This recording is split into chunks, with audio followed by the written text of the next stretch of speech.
Hi. Once you feel more present and open to new ideas, you should take the time to really think about your choices once again.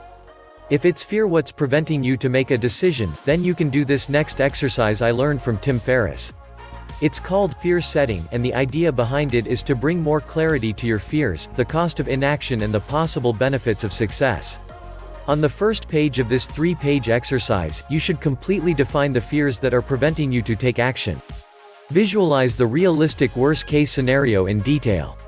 We see, what if, and this is whatever you are putting off: starting a business, ending a relationship, move to a new city, whatever. In the first column, define, you need to write down all of the worst things you can imagine happening if you take that step.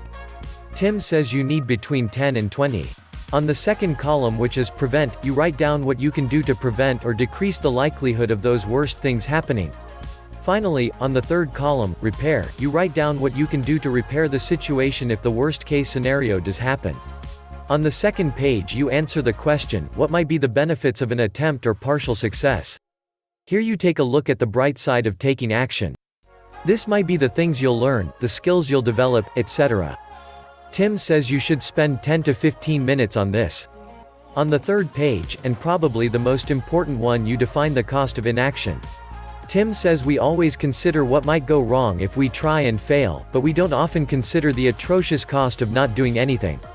So, you should ask yourself, if I avoid this decision, what might my life look like in 6 months, 12 months and 3 years? Again, really get detailed.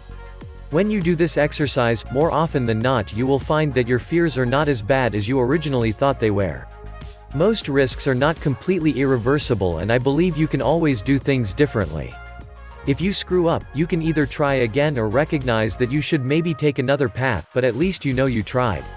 Disarm your fears by defining them and resolve today to not let any more time, energy and health be wasted by indecision. Don't let your fears or bad habits determine the quality of your life. Like I always say, you've got this, and I mean it. Thanks. Do not forget to subscribe in the channel.